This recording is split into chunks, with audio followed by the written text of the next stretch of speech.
Pasha really wanted to live. Unfortunately, he was destined to die. The bastard bit his arm, ambushing him right on the corner of the house.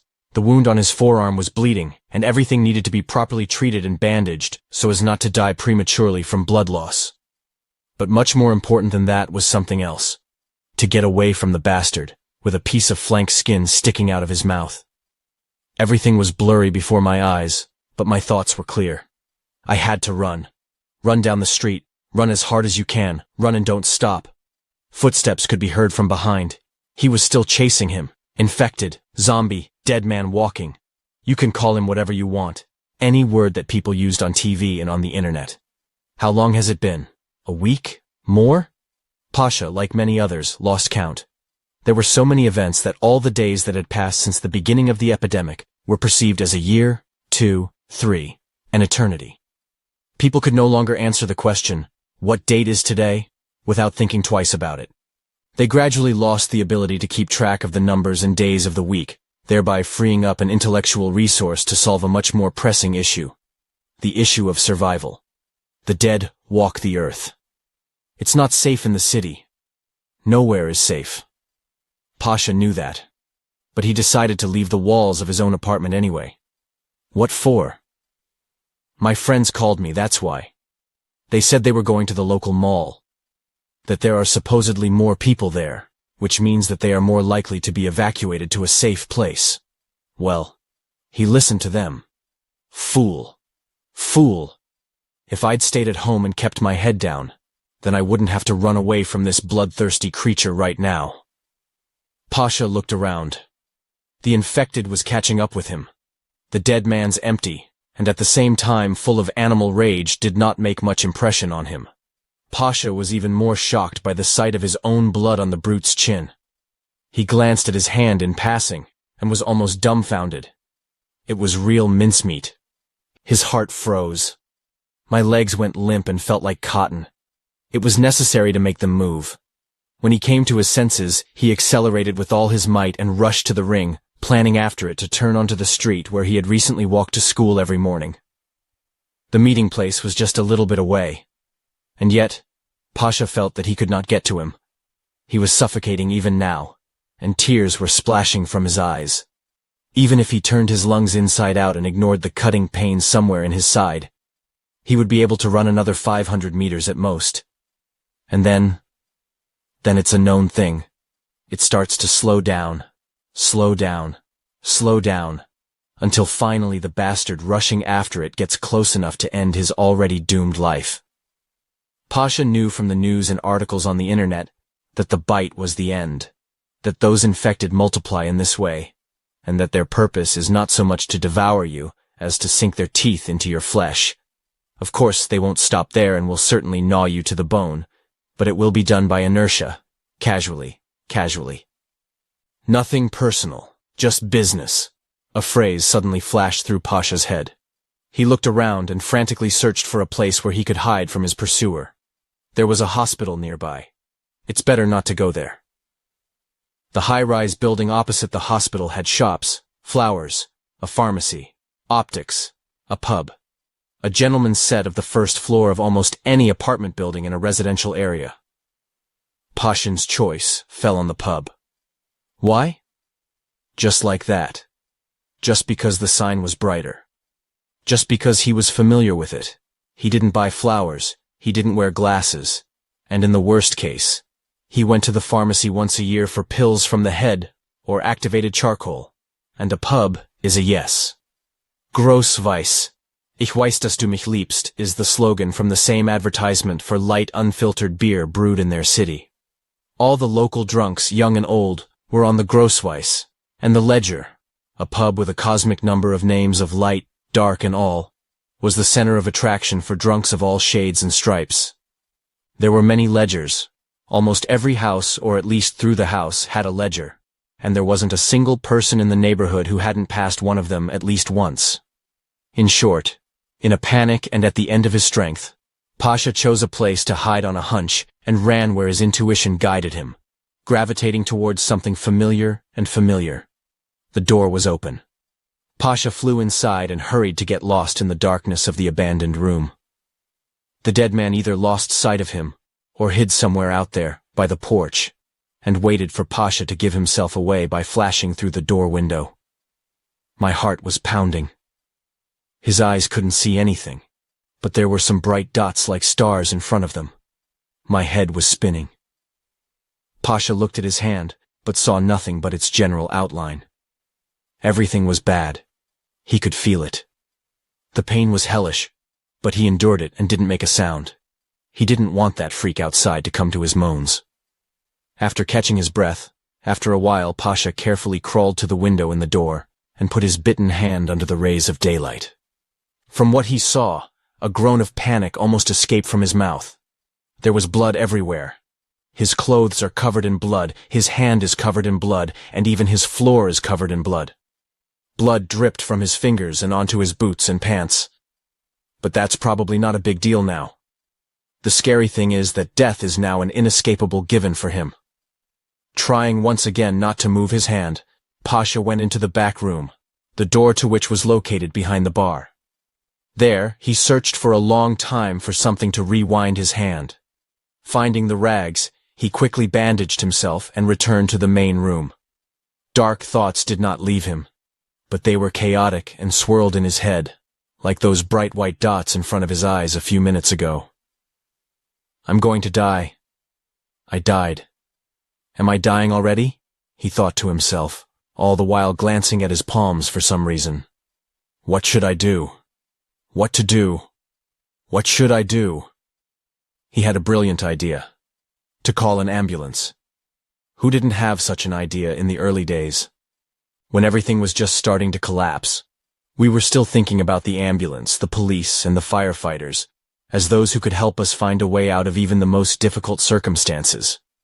But there was no ambulance, no police, not even the fire department anymore. All that remained was the army, and even then, not all of it. That part of it that had not suffered decomposition at the very beginning of the nightmare. Little by little, we learned to rely only on ourselves. But sometimes, nevertheless, old habits made themselves felt. With his good hand, Pasha pulled his phone out of his pocket. He did not dial the ambulance number, but tried to dial the number of the friend they were supposed to meet. As Pasha had expected, there was no response. The cellular connection was working abominably. He hadn't been able to reach anyone for a week, not his parents, not his brothers, not his friends. While in the apartment, he could only correspond with people on the internet. He was still working.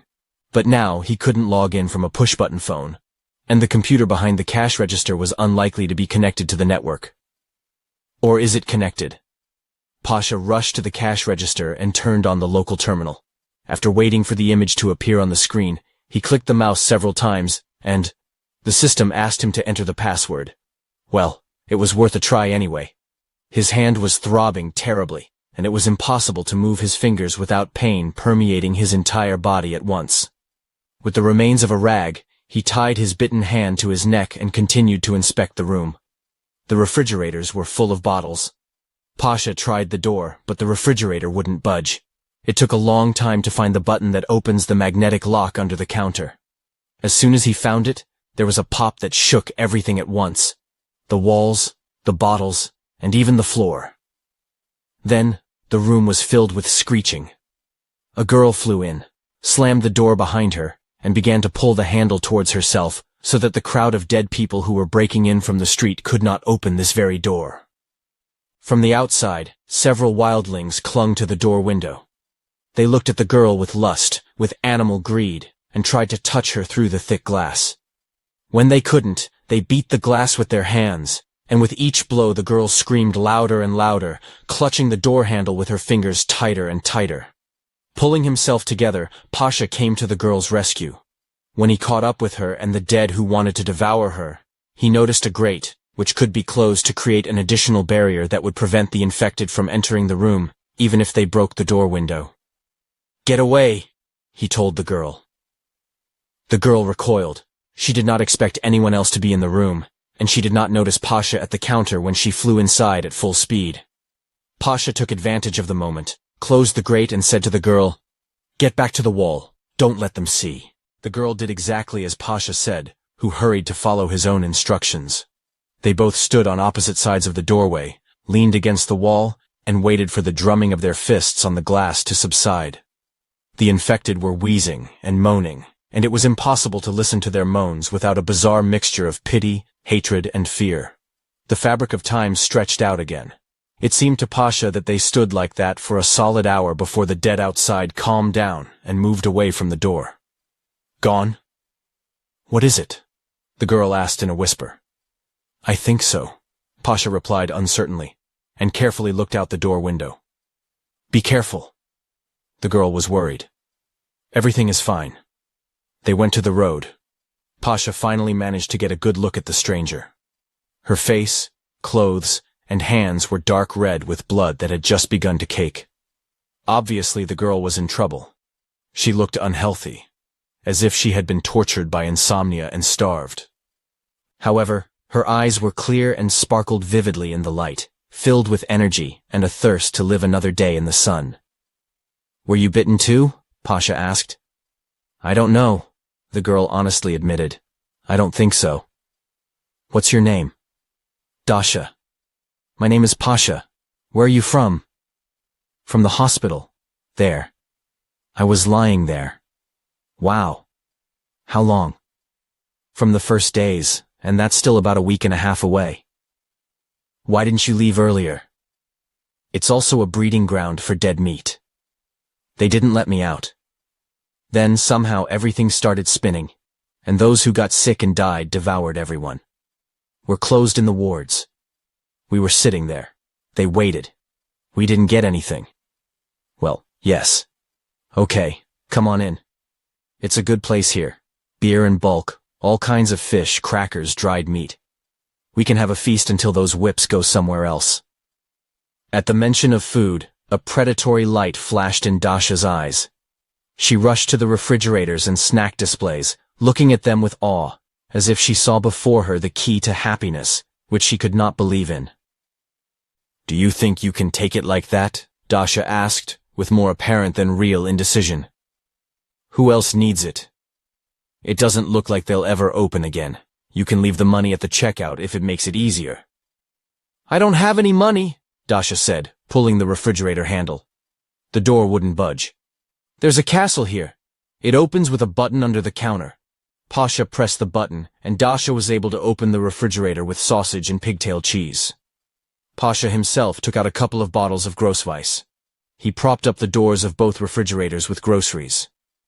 Now the button under the counter was not needed. With deft movements of his good hand, Pasha opened the ledgers on the bar. He left one bottle for a new acquaintance, and clung to the other himself, draining a good half in one gulp. Help yourself, he said to Dasha, wiping the foam from his lips. I'm not going to drink, Dasha replied, going to the counter with an armful of all sorts of delicacies. Whatever, Pasha shrugged. I just want to squint right now. Pasha looked at the bandaged arm. The cloth was soaked through with blood. Dasha couldn't look at anything but food yet. And she couldn't consume or digest information either. All she wanted to do was eat, and she was hungry. Having finished his bottle, Pasha began to work on Dashina. There is no good to waste. After waiting for his new friend to come to her senses, he began to ask her questions. Are you really hungry in there? He said sympathetically. Dasha nodded.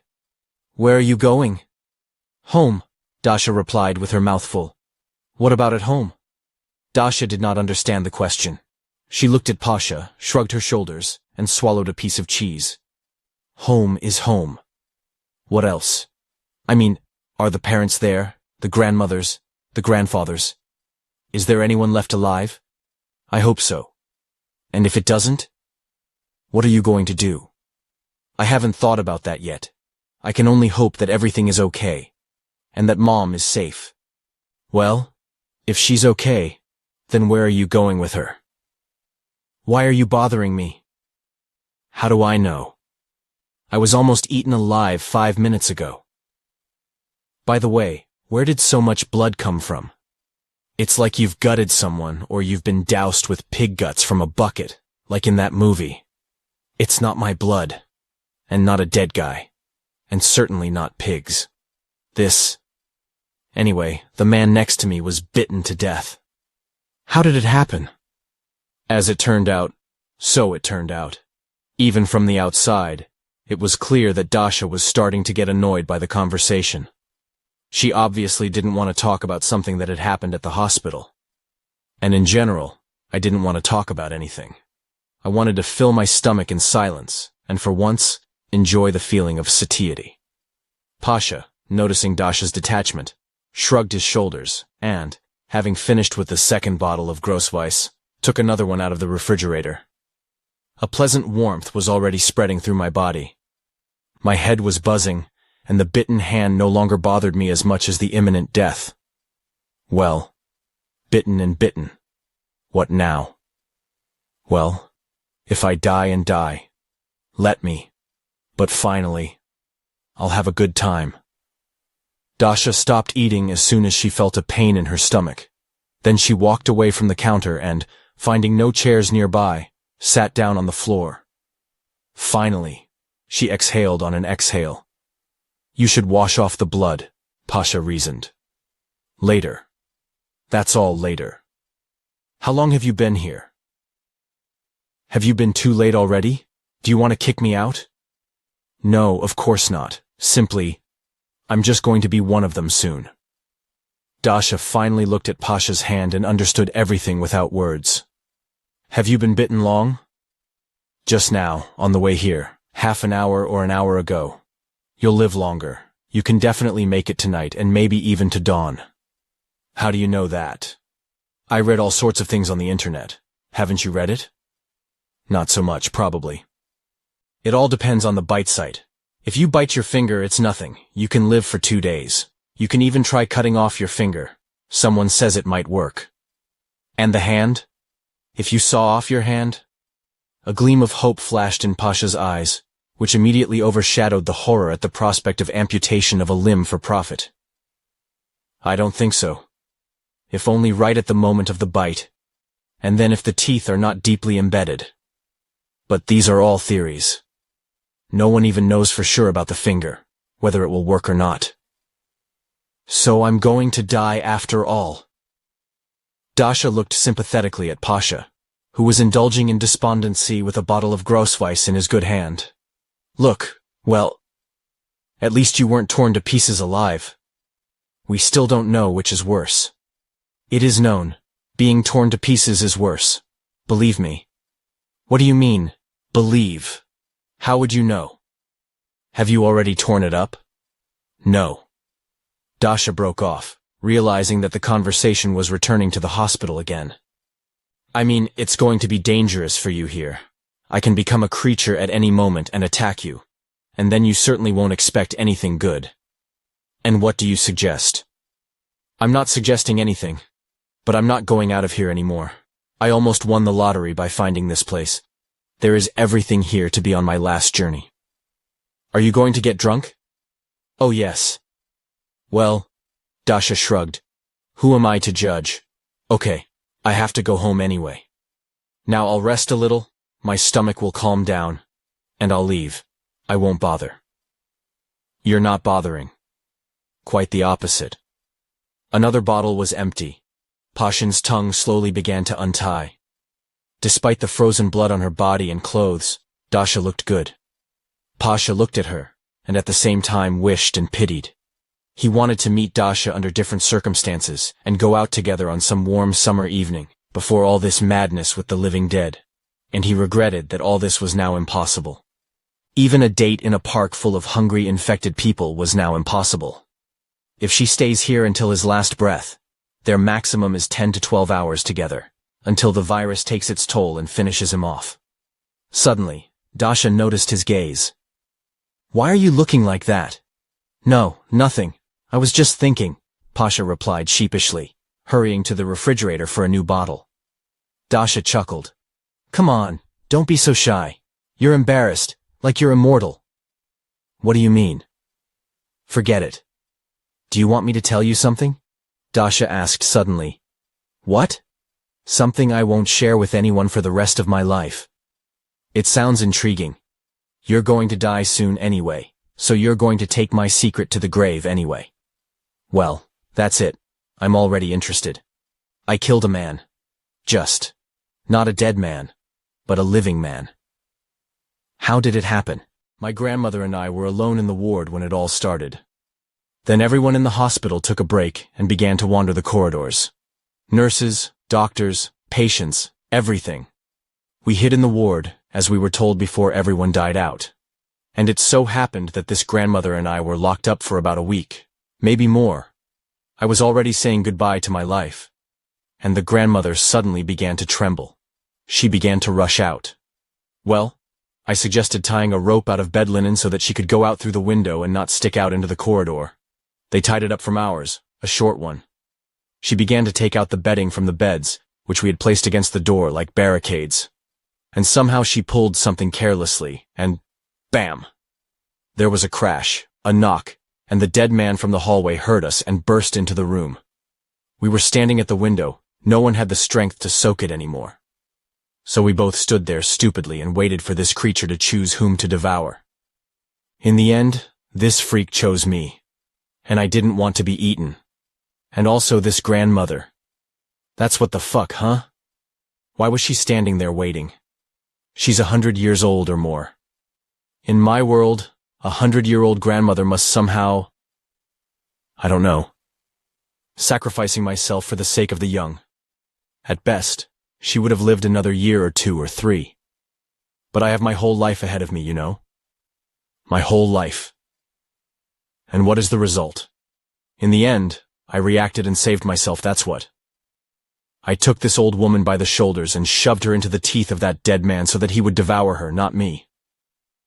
Then I climbed onto the windowsill, took a rope, and went down it. While I was coming down, I listened to my grandmother screaming in the ward.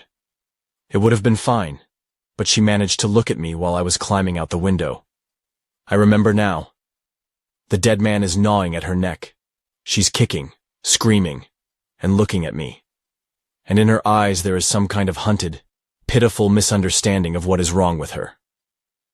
He looks at me and asks, as if with his eyes, "How is that?" Dasha wiped a tear from her cheek, smearing the dried blood at the same time. "And that's it," she continued. "That's it. If you want to live, you won't turn around like that." "What have I done?" "Oh, come on," Pasha said, finishing the 4th bottle under Dasha's story. "Anyone would do that in your place." "I don't know." When the 2 of us were standing there, and this dead guy was looking at both of us, and in the end he chose to kill me, there was something honest about it. Some kind of open-mindedness. Such is the will of chance. And here I am, with my desire to live and my unwillingness to die. "It's okay," Pasha shrugged, opening the 5th bottle. "No one wants to die. Even me. In the sense of, even you? Well, even someone who is already dead. I won't even have time to sober up before I die." Pasha said the last with his eyes wide open. Perhaps it was only now, only after uttering his last phrase, that he realized the inevitability and speed of his own demise. "Why would you want to die?" I thought any normal person didn't really want to die. I'm not talking about that. I mean, there's some idea that those who are doomed to die soon should sacrifice themselves for the sake of those who can still live. That's how you said about your grandmother. They say, she's already 100 years old, so let her put herself under her teeth. But we're the only ones who want to live, just like you. Or maybe even more. We have less left to smoke the sky. This means that this time is more valuable for us.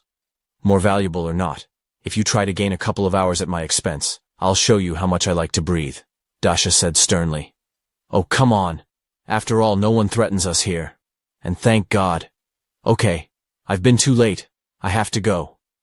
Dasha got up from the floor, grunting and brushing herself off. My stomach still hurt. Her legs were still weak. But she wanted to get home as soon as possible and find out if her mother was okay. So, I had to go. "Wait," Pasha called out to her uncertainly, as soon as she headed for the front door. The alcohol had already been absorbed into the bloodstream, and now it became more difficult for Pasha to move his tongue. Dasha turned around and looked at him questioningly. "It's still early. Maybe they're out there somewhere. They'll devour you as soon as you walk out the door. They're gone. Maybe it's not far, really. But they definitely left the porch. I'll break through. Then it just might Why don't you stay a little longer? Just like that. Is there anything stupid on your mind? What do you mean, dumb? Well, dumb. Suddenly you decided that since I'm a girl and you're a boy, and besides, we seem to be the only living boy and girl in the neighborhood, then... Oh, that's what you mean. No, of course not. I don't have anything stupid in mind. I just want to talk to someone one last time. Nice. Okay, I can stay a little longer. Let the food digest, and my strength will increase. But only an hour or two, no more. Okay. As soon as I see that I'm going to die, or that I've closed my eyes for a long time, I'll leave. Okay. Okay then, Dasha said, sitting down on the floor next to the beer cooler again. Without answering, Pasha left another empty bottle on the bar, completely losing count of them, and completely ceasing to think about the amount of alcohol he had drunk. Then he went to the refrigerator with snacks, opened it and took out a pigtail cheese. He sat down next to Dasha and began to open the cheese, but the packaging wouldn't budge. Or maybe he was already too drunk to handle even the plastic packaging, let alone handle small talk. Dasha noticed how close Pasha was sitting to her. Their outstretched legs were almost touching each other. She wanted to move over, but then she looked at his bluish hand, tightly wrapped in rags, and changed her mind. Let me help you, Dasha said, taking the package of cheese from Pasha. Deftly, and the first time she tore it with her teeth, she opened it and gave the snack to Pasha. Thank you, Pasha thanked her. You're welcome, she replied. How did you get bitten? I was gawking, he began, taking a bite out of his pigtail. I came out of the entrance, walked along the wall of the house to the road. I've heard somewhere that this is the most correct way to move. Along the wall. Like this, you can only be attacked from one side. I looked around so carefully, forward, backward, to the left. I was watching out so that no one would sneak up. And then, I turned the corner and bang. Before I knew it, he was gnawing on my hand. And where did you originally go? Or did he just go out to the store? No, what a store, although you could say that. Anyway, a guy I know suggested that we all go to the mall. Do what? Get into trouble. Go, that is. Go there and sit down there. And there, in this shopping center, according to rumors, there are a lot of people. And there were some security forces with them. Cops or something. That's what my buddy told me. What kind of shopping center? A rainbow. Have you heard maybe? Of course, I've heard. Who in the area doesn't know about the rainbow? Well, that's it. In general, according to rumors, there is order, and it's safer with the people. The cops have guns, they can shoot back if anything happens. And when the military starts chasing the survivors in convoys, it will be more convenient to get to them from there. Why? Closer to the highway. There was a terrible traffic jam on the highway when the undead went on a rampage. As a result, all the cars there were almost abandoned and either left or died and resurrected. In general, there is no way to get there now if the road is not cleared of cars. It's bad, although maybe it's just a traffic jam in one lane.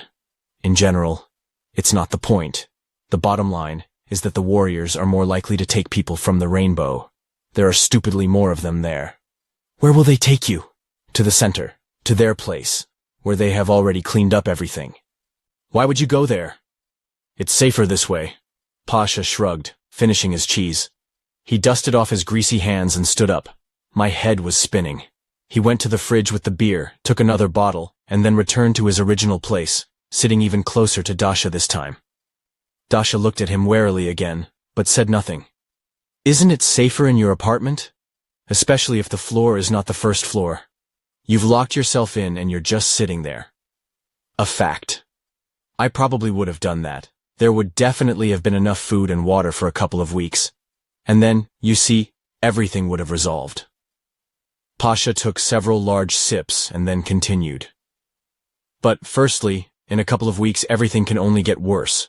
No one knows. And what should I do then? Secondly, the walls are pressing down no matter how you look at it. You should know. And thirdly, I was hoping to at least find the brothers. I haven't had any news from them for a long time. The last time we called, they were in the north. Where is everyone's sport? Swimming pool, football, volleyball? Yes, there. It's out of town. They said they had a hard life there, shooting, squabbling, everything in the world. Well, I thought that if they had a shooting there, then maybe they were taken somewhere later, when all the dead people in the vicinity were put out. Where to? I don't know. Maybe the same rainbow, as an option. Or maybe there, further, to the center, to the military, where everything is more or less calm. In short, I thought that sitting in the apartment, I definitely would not find them. Do you think they're still alive? I hope so. My older brother is a powerful guy. The younger one is really a jerk, and he's still very small. And what about your parents? What about them? I don't know anything about them. As soon as the whole mess started, the connection with them disappeared. They were at work. That's the way it is. What about you? With your parents? Only Mom. I do not know my father. I hope she's okay. Where was she when you last called? We haven't talked on the phone. We corresponded. I was at home. So, everything's fine, Pasha said confidently and ordered another bottle. He put her between himself and Dasha, glancing briefly at his companion. Everything was blurry before my eyes. I wanted to sleep. Pasha sometimes felt hot, and he didn't know if it was the alcohol or the bite, or maybe the tension between him and Dasha. He wanted to touch her. He wanted to hug her, wipe the frozen blood from her face and do something for her that would help her forget about the horrors she had experienced. After all he had drunk, he could no longer deceive himself. He wanted love. Finally, just before he was sent to the next world cold and gloomy, he wanted to feel someone's warmth, someone's light next to him. Dasha caught his eye and understood everything without words. She felt sorry for him, of course, but she wasn't attracted to him at all. He seemed to her to some extent disgusting. Sitting here, having drunk his drink. My arm is bleeding. My pupils are bunched up. It smells of sour sweat and teenage hormones. And so, this prince's eyes looked at her with lust. Another bottle, thought Pasha. One more bottle and... Pasha didn't know what would happen after that, and... It was just as if another bottle of Grossweiss was supposed to make him feel better. He had to stop feeling this restraining awkwardness, and everything should go on as usual. He leaned on his arm and started to get up, but it only worked out the second time. Do you want to drink yourself to death? Dasha asked. Why not? What have I got to lose? Dasha wanted to say that he could walk her home, and that it would be more useful than this drunkenness of his. But she stopped herself, deciding that in the current circumstances, it would be better if she went home alone. There was another whoosh, and the metal stopper clanged into place in the far corner of the room. Tell me something else about yourself, Pasha said to Dasha. Like what? How did you get to the hospital? How did you live before that? What's the difference now? I'm just wondering, how else can you know a person if not by their actions? That's right. Only now the reality is completely different, and a man who used to be famous for his good deeds may behave differently now that there is such a mess around. Well, yes. Well, that's for sure. Okay, I'll go. Stop wasting time. And I finally want to get rid of the blood. Dasha got up from the floor. Her stomach didn't hurt anymore, and her legs were holding her much better than they had a while ago. Where are you going? Pasha was worried. Home. And then, maybe the rainbow wasn't the worst idea. You're probably right. The more people around, the safer it is. And there are rumors on the internet about all sorts of limitless people in the area. Sit a little longer. Not for long, at least half an hour. Dasha's pity for Pasha subsided a little when she saw how drunk he was, looking at her. He's definitely up to something stupid, she thought. Her gut told her that now was the time to get out of here. No. It's about time. Otherwise, I'll be here until the evening, she replied and headed for the door. Suddenly something pulled her back by the shoulders. Of course, it was Pasha. He turned her around and then forcefully dragged her away and pressed her against the wall. With one hand he held her by the throat, and with the other he held a bottle by the neck, some of the contents of which splashed here and there on the floor. Pasha pressed his lips to Dashana's, and she could smell the pigtail cheese mixed with the beer stench. For a moment, she was taken aback. Then, When Pasha tightened his grip on her neck, she came to her senses and randomly kicked him with her knee, hoping to hit him in the groin. I got it. Pasha instantly let go of her neck, staggered back, and crouched down. The bottle fell out of his hand and smashed on the floor. At the sight of the defeated Pasha clutching his crotch, Dasha was filled with anger. She wanted to repay Pasha for his stupidity and worthlessness by taking her own time, the time she had devoted to him out of pity, sitting on the floor of this den and listening to his drunken chatter. She flew up to him and pushed with all her might. Pasha backed away and then fell on his back. That wasn't enough for her. She needed her pound of flesh. She approached him, floundering on the cold floor, and then kicked him in the head with all her might. Then she kicked him several more times in the stomach, in the ribs, on the sides. But Pasha no longer felt all this. Even that blow to the temple was enough for him to pass out. He woke up when it was already dark outside. My head was pounding. I was thirsty, but there was nothing but beer nearby. Maybe it's for the best. My ribs hurt. My crotch hurt. The pain helped him remember everything that had happened in the morning. Or during the day. When was all this? Pasha has already forgotten. He felt sick, nauseous, and wanted to go to the bathroom. When he realized that his pants were already wet, he felt sad. My bones ached. I should have taken a pill, but there was no pill. Suddenly he remembered. He was dying. He was bitten by an infected person, and soon he will die. And then he will become one of them. Fear suddenly gripped my heart like a rusty barbed wire. I don't want to die, he thought. Unfortunately, there was nothing he could do about it. Pasha stood up, overcoming the pain, and discovered that the hand with the bite had turned blue below the place where he had bandaged it with a rag found in the utility room.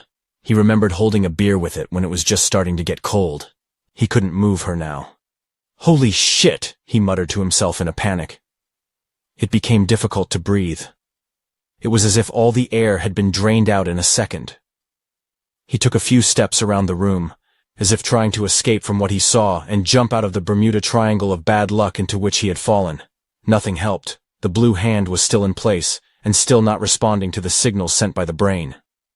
Ah! Ah! Ah! Pasha shouted in a frenzy. The dead outside could hear him, but he didn't care.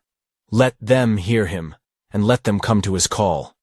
They won't be able to get through the door anyway, and even if they can, so what? It's already over. He remembered Dasha. The outlines of her face were erased from memory by hangover and delirium of fever.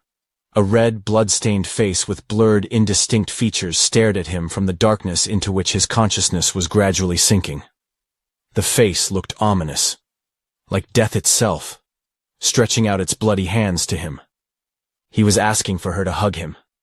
And here she was, transformed into an infernal image in his head. She took him in, called him, lusted after him. No! Pasha roared, waving his arms around as if to ward off the ghosts attacking him. His wandering gaze fell on the refrigerator with bottles. Gross Weiss, ich weiß, dass du mich liebst. To hell with everything. I need to switch off again as soon as possible so as not to die like this, terrified of the inevitable. He opened the door and scooped up everything that was left on the top shelf. He broke a couple of bottles. He put everything he had taken out on the bar and began to figure out how to open the lids with one hand. It's okay, you can get good at it. And now the first bottle opened, and Pasha clung to it as if he were drinking an antidote that would kill everything that his body could not handle on its own, raising its temperature to extreme levels. My God, why? Why? What is it? He said aloud, thinking inwardly about why he had been given these last hours of life before his death. What for? So that what? What can he do besides pumping himself with alcohol until he completely forgets? What's the use of those few hours, or maybe a few minutes? What good can he do? You can do all kinds of nonsense, he had already found that out today. But maybe there's something worthwhile he's still capable of? Suddenly, with a puff of the second bottle, it dawned on him. He needed to not let himself die like that. Here, next to the entrance. After all, he will become an aggressive carnivorous creature after he dies, And there is nothing good in this for someone who may look into the ledger after him. Whether it happens in a day, 2, 10, or 20. Someone will come here someday, and then what? His corpse would pounce on them and maybe even take someone's life, just as the infected man around the corner of the house had taken his today. This cannot be allowed. Pasha looked around the room. Then, on shaky legs, I went into the back room and saw a battery in it, to which I could tie myself by my hand, by this useless, dead hand, thereby protecting the new ledger visitor from trouble. Take enough booze with you to make sure you drink yourself to death. And that's it. That's what he decided to do. Less than 10 minutes later, Pasha was already sitting in the back room, surrounded by bottles. His blue hand was tied to the radiator with the same rag he had wrapped around his wound when he first came here. Why is that now? The wound was no longer bleeding, and he was no longer afraid of bleeding out. Pasha himself, through force, through "I don't want to," poured the swill into himself, trying to start catching helicopters as soon as possible. He wanted everything around him to turn into a merry-go-round as quickly as possible, and stop pressing him with its hopelessness and futility. After a while, that's what happened. Well, that's fine. Well, fuck you, Pasha muttered, trying again to remember Dasha's face, a real face, and not the horror distorted by delirium that came to him in visions. He threw up a couple of times. Both times he wiped himself and continued drinking. Little by little, he got his way. He began to feel sleepy.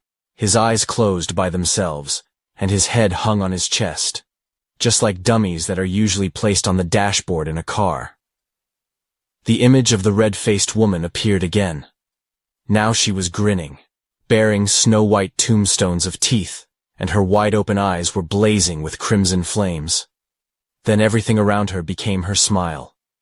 And then everything was gone.